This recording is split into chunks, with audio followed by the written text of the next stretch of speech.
प्रदीप गिरी academy channel में आपका बहुत बहुत स्वागत है। आज हम सैम्पलिंग थ्योरी स्टार्ट करने जा रहे हैं। आप सभी लोगों से रिक्वेस्ट है कि प्लीज वीडियो को लाइक कर दो। अगर आपने चैनल को सब्सक्राइब नहीं किया तो कर देना, और हमारा प्रदीप गिरी एकेडमी का एप्लीकेशन है उसे भी आप डाउनलोड कर लो। हो सकता है कि आपके एग्जाम के आसपास वहाँ पे बहुत सारी स्पेशल चीजें आए और आपको वहाँ पे कोई भी कुछ भी अगर स्पेशल रहेगा तो वहाँ पे आपको दिखाई देगा। साथ में मैं आपको बताना चाहता हूँ कि दोस्तों आज हम स्टार्ट करने जा रहे हैं लार्ज सैंपल टेस्ट। मैं आपको बोल रहा हूँ कि मैं इस लेक्चर के अंदर इतना एग्जाम के पॉइंट से ही जाऊंगा कि आपको कुछ मैं आपका थोड़ा भी जो टाइम है वो नुकसान नहीं होने दूंगा। पूरा का पूरा जितना मैं पढ़ा रहा हूं अगर आप पढ़ लोगे तो एग्जाम के कोई भी क्वेश्चंस को आप इस टॉपिक के सॉल्व कर लोगे, इसकी गारंटी मेरी है। साथ में मैं आपको बता रहा हूँ टेस्ट ऑफ हाइपोथेसिस का जो टॉपिक है इसके अंदर, ये बहुत ही इंपॉर्टेंट टॉपिक है और मोस्टली इसी टॉपिक पे क्वेश्चन आता है लास्ट सैंपल टेस्ट पे। तो आज हम ये टॉपिक्स भी यहाँ पे कवर करने वाले हैं। साथ में मैं आपको बताने जा रहा हूँ दोस्तों कि लार्ज सैंपल टेस्ट और स्मॉल सैंपल टेस्ट हम कब कंसिडर करते हैं। देखो, जब सैंपल जो साइज है दोस्तों मोर देन 30 रहेगा या 30 रहेगा तो हम कंसिडर करेंगे लार्ज सैंपल टेस्ट। बट अगर समझो हमारा सैंपल साइज दोस्तों स्मॉल है, लेस देन 30 है, लेस देन 30 है, तो समझ जाना दोस्तों कि हम हमेशा स्मॉल सैंपल टेस्ट कंसिडर करेंगे। ये मैं आपको लेक्चर नंबर नेक्स्ट लेक्चर में बताऊंगा। अब हम जब लास्ट सैंपल टेस्ट कंसिडर करते हैं तो दोस्तों हम जेड का वैल्यू निकालते हैं और जेड का आंसर बहुत सिंपल सा है, मैं आपको 1 मिनट में याद करवा दे रहा हूं। देखो यहाँ पे इसका फॉर्मूला क्या है दोस्तों, एक्स बार माइनस यहाँ पे क्या है दोस्तों म्यू, और यहाँ पे क्या है दोस्तों स्टैंडर्ड डेविएशन मतलब sigma upon under root of n. मुझे ऐसा लग रहा है कि आपको पूरा का पूरा पार्ट याद हो गया, x bar minus mu upon sigma upon under root of n. बहुत अच्छे से याद हो गया दोस्तों। अब मैं एक एक चीजें बता रहा हूँ। देखो सिग्मा मतलब मैंने आपको बता दिया भाई स्टैंडर्ड डेविएशन है। हाँ, स्टैंडर्ड डेविएशन कभी कभी हमें डायरेक्ट वेरिएंस दिया होता है तो हम वेरिएंस को अंडर रूट में लेके भी हम स्टैंडर्ड डेविएशन फाइंड आउट कर सकते हैं। एन मतलब आपको समझ में आ गया दोस्तों, सैंपल साइज। मैं यहाँ पे साइज लिख रहा हूँ। हाँ, जो सैंपल साइज दिया रहेगा दोस्तों उसका जो एवरेज वैल्यू होगा उसे ही हम हमेशा एक्स बार बोलेंगे, ये चीज ध्यान रखना। इसका मतलब भी मीन होता है, बट हमेशा याद रखना कि जो भी आपको सैंपल साइज दिया होगा उसका जो एवरेज वैल्यू होगा वही आपका क्या है दोस्तों, एक्स बार है। जो भी दिया होगा तो वो आपको जब क्वेश्चन में सॉल्व कराऊंगा तो मस्त समझ में आएगा। और दोस्तों उसके अलावा जो भी आपको एवरेज वैल्यू दिया होगा वो आपका क्या है दोस्तों, ये भी मीन है पर ये आपका क्या हो जाएगा, म्यू हो जाएगा। तो ये चीज का आपको क्या करना है दोस्तों, ध्यान रखना है। अब ये पूरा का पूरा पार्ट होने के बाद दोस्तों यहाँ पे हाँ एक चीज आपको और ध्यान रखना है कि यहाँ पे लेवल ऑफ सिग्निफिकेंस आता है जिसके अंदर आप अल्फा का वैल्यू कंसिडर करते हो। कभी कभी लेवल ऑफ सिग्निफिकेंस दिया नहीं रहता तो उस टाइम पे उस जगह पे आपको क्या करना है दोस्तों, वहां पे आपको अपने मन से अल्फा का वैल्यू 5% कंसिडर कर लेना अगर नहीं दिया होगा। अगर दिया होगा मोस्ट ऑफ द क्वेश्चंस में, जितने भी क्वेश्चंस है, वैसे तो इसका 1% पे भी वैल्यू है बट मैं 5% इसलिए ले रहा हूँ कि जितने भी ज्यादातर एग्जाम में क्वेश्चन पूछे जा रहे हैं वो 5% के पूछे जा रहे हैं। तो उस टाइम पे जेड अल्फा का वैल्यू क्या होता है दोस्तों, 1.96 आपको पता होना चाहिए।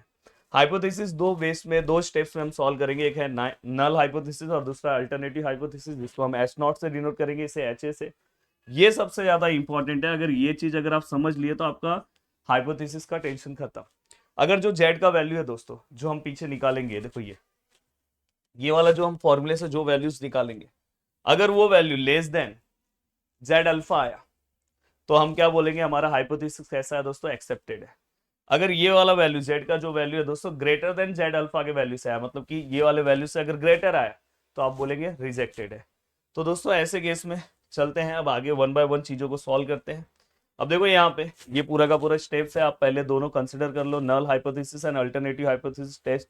स्टैटिस्टिक्स मतलब जेड का वैल्यू निकालो, लेवल ऑफ सिग्निफिकेंस मतलब अल्फा, क्रिटिकल वैल्यू मतलब अल्फा का जो परसेंट दिया है उसके अकॉर्डिंग जेड का क्या वैल्यू है। देन दोस्तों डिसीजन, लेस देन है कि ग्रेटर देन है, उसके अकॉर्डिंग आप डिसाइड करोगे। Can we conclude that the average life span of Indian is more than 70।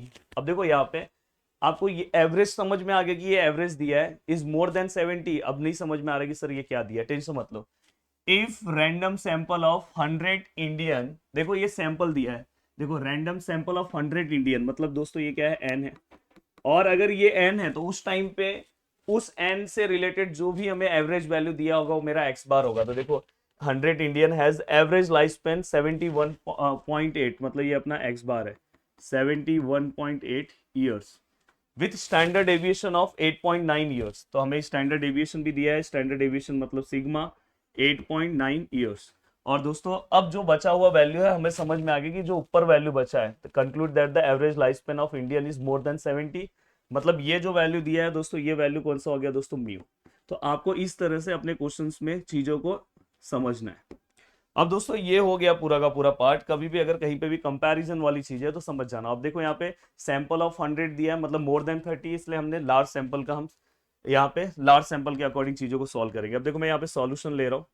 सबसे पहले मैं क्या लिखूंगा दोस्तों, यहाँ पे पहला नल हाइपोथेसिस, और यहाँ पे क्या लिखूंगा दोस्तों, अल्टरनेटिव हाइपोथेसिस। दोस्तों इसको हम क्या कंसिडर करेंगे, एच नॉट, इसे क्या कंसिडर करेंगे, एच ए। अब दोस्तों यहाँ पे हमेशा याद रखना, यहाँ पे आपको म्यू का वैल्यू लिख देना है, और यहाँ पे म्यू का वैल्यू नॉट इक्वल टू, यहाँ पे म्यू का वैल्यू कितना है दोस्तों, 70 है। यहाँ पे म्यू का वैल्यू नॉट इक्वल टू 70। ये हमेशा पहला स्टेप्स आपको पता होना चाहिए। सेकेंड स्टेप में आप क्या करोगे दोस्तों, ये देखो ये पहला स्टेप्स कवर हो गया। सेकेंड स्टेप आप क्या करोगे दोस्तों, टेस्ट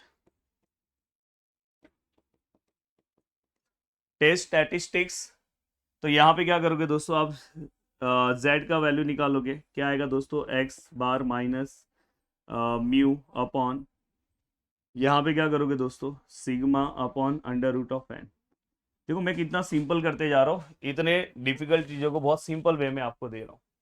यहाँ पे एक्स बार का जो वैल्यू है दोस्तों वो कितना है, 71.8, माइनस म्यू का वैल्यू कितना है दोस्तों, 70, सिग्मा का वैल्यू कितना है दोस्तों, 8.9, और दोस्तों अंडर रूट ऑफ कितना है दोस्तों, 100। अगर मैं इसे मेरे कैलसी में सॉल्व करने की कोशिश करूं तो मैं बहुत ही सिंपल तरीके से मेरे कैलसी में सॉल्व कर सकता हूं।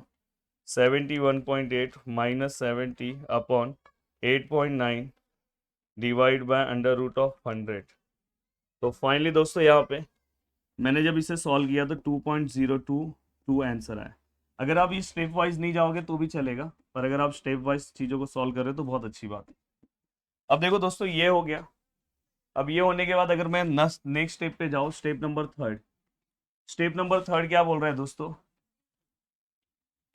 Level of significance. अब लेवल ऑफ सिग्निफिकेंस अगर मैं चेक करूं तो यहाँ पे अल्फा का जो वैल्यू है दोस्तों वो क्या होगा दोस्तों, अल्फा का वैल्यू हमें यहाँ पे देखो इस क्वेश्चन में हमें नहीं दिया है। यहाँ पे अगर आप ध्यान से देखोगे तो अल्फा का वैल्यू नहीं दिया, तो हम क्या लेवल ऑफ सिग्निफिकेंस क्या कंसिडर करेंगे, मैंने बोला कि हम 5% लेंगे। और उस टाइम पे हमारा जो क्रिटिकल वैल्यू है, देखो फोर्थ क्रिटिकल वैल्यू अपना क्या आएगा दोस्तों, जेड अल्फा कितना आएगा, अगर ये 5% है तो जेड अल्फा कितना आएगा, 1.96। अब दोस्तों हमें डिसीजन लेना है नेक्स्ट स्टेप में। देखो डिसीजन, अब डिसीजन अगर हम ले रहे हैं तो कैसे लेंगे दोस्तों, बहुत सिंपल सा स्टेप है। यहाँ पे अगर आप देखोगे जो हमारा जेड का वैल्यू आया और जेड अल्फा का जो वैल्यू आया, दोनों में से ग्रेटर कौन सा वैल्यू है। अगर ये देखो ये जेड का वैल्यू 2 आया और ये 1.96, मतलब जेड का वैल्यू क्या आया दोस्तों, ग्रेटर आया। और जेड का वैल्यू अगर ग्रेटर आया तो हमेशा याद रखना मैंने क्या बोला था। देखो थोड़ा सा अगर आप पीछे देखोगे तो रिजेक्टेड में दिखाई देगा। देखो जेड अगर ग्रेटर है तो आप डायरेक्ट क्या लिखोगे, यहाँ पे क्या लिखोगे, नल हाइपोथेसिस इज रिजेक्टेड। देखो कितना सिंपल तरीके से हमने पूरा का पूरा पार्ट दोस्तों क्या कर दिया, सॉल्व कर दिया। अब देखो एक क्वेश्चन और ले रहा हूँ, देखो सेम क्वेश्चन है। अ टायर कंपनी क्लेम, हाँ मैंने बोला कहीं पे अगर आपको क्लेम वर्ड भी दिखाई दे ना तो समझ जाना ये हाइपोथेसिस का ही क्वेश्चन है। Claim that the life of tyre have mean, देखो मीन यहाँ पे दिया है 42,000 kilometre with standard aviation something दिया है। अब देखो दोस्तों यहाँ पे सबसे पहले मैं इसको एक्स बार लू की म्यू ली, ये नहीं समझ में आ रहा है। ये इसलिए नहीं समझ में आ रहा है कि यहाँ पे सैंपल नहीं दिया है। तो आगे मैं क्वेश्चन पढ़ रहा हूँ। A change in the production process is believe to result in better product. A test sample of 81, देखो 81 न्यू टायर्स। अब देखो दोस्तों 81 न्यू टायर्स है तो यहाँ पे n इक्वल टू कितना है, 81। मैंने बोला बहुत लोग अगर क्वेश्चन भी नहीं समझा तो भी आप स्टेप वाइज चीजों को सॉल्व कर लोगे। अब देखो दोस्तों 81 न्यू टायर्स है, देखो इसके आगे कहीं पे एवरेज या मीन लिखा होगा, मीन लाइफ ऑफ देखो समथिंग लिखा है, मतलब ये अपना क्या है, एक्स बार है 42,500 किलोमीटर। अब आपको ऊपर वाला पार्ट समझ में आ गया दोस्तों, वो म्यू है, कितना है दोस्तों 42,000। और दोस्तों हमें उधर स्टैंडर्ड एविएशन भी दिया है, स्टैंडर्ड एविएशन कितना दिया है दोस्तों 4,000। और हमें पूछा है कि test at 5% level of significance. अब दोस्तों यहाँ पे हमें पता चल गया कि ये हमारा अल्फा का वैल्यू कितना है दोस्तों 5%, और new product is significantly better than old. तो आपको ये चेक करना है, टेस्ट करना है कि जो नया प्रोडक्ट है वो बेटर है क्या पहले वाले प्रोडक्ट से।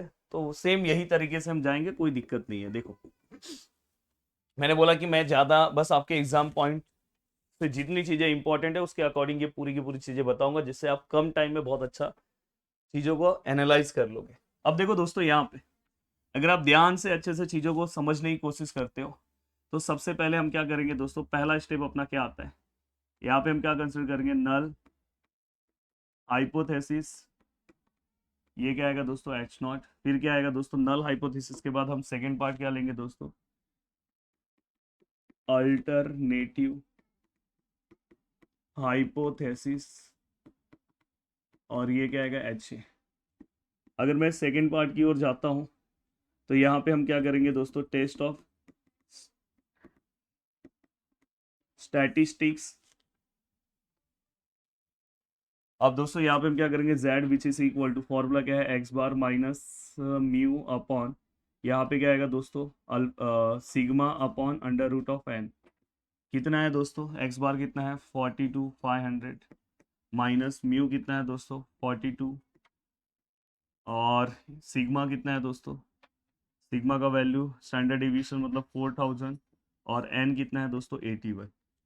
देखो सेम तरीके से चीज़ों को सॉल्व करूंगा, कोई दिक्कत नहीं आएगा। देखो 42,500 minus 42 upon 4000 divide by under root of 81, और फाइनली दोस्तों यहाँ पे जो हमारा आंसर आया दोस्तों वो 1.125 आ रहा है।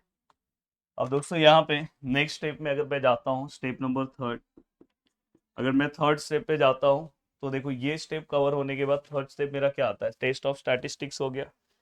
अब इसके बाद हम क्या करेंगे दोस्तों, लेवल ऑफ सिग्निफिकेंस लेंगे। लेवल ऑफ LOS मैं डायरेक्ट लिख रहा हूँ, अल्फा इक्वल टू कितना दिया है दोस्तों 5%। देन इसके बाद फोर्थ स्टेप में क्या आएगा दोस्तों, क्रिटिकल वैल्यू। तो यहाँ पे z का वैल्यू क्या आएगा दोस्तों, z अल्फा का वैल्यू क्या आएगा 1.96। और इसके बाद वाले स्टेप में दोस्तों, फिफ्थ वाले स्टेप में क्या आएगा दोस्तों, डिसीजन। डिसीजन में अगर आप देखोगे z है, ये z अल्फा है, विच वन इज ग्रेटर। देखो z अल्फा है, और ये देखो ये 1.12 है, ये 1.96 है, मतलब अपना z अल्फा क्या है दोस्तों, ये ग्रेटर है। और इससे ये पता चला, ध्यान से, इससे ये पता चला दोस्तों कि हमारा जो नल हाइपोथेसिस है वो क्या होगा दोस्तों, एक्सेप्टेड होगा। और एक्सेप्टेड होगा, और यहाँ पे म्यू का वैल्यू क्या था दोस्तों, mu which is equal to, यहाँ पे हम क्या लेंगे 42,000, और mu which is equal to 42,000।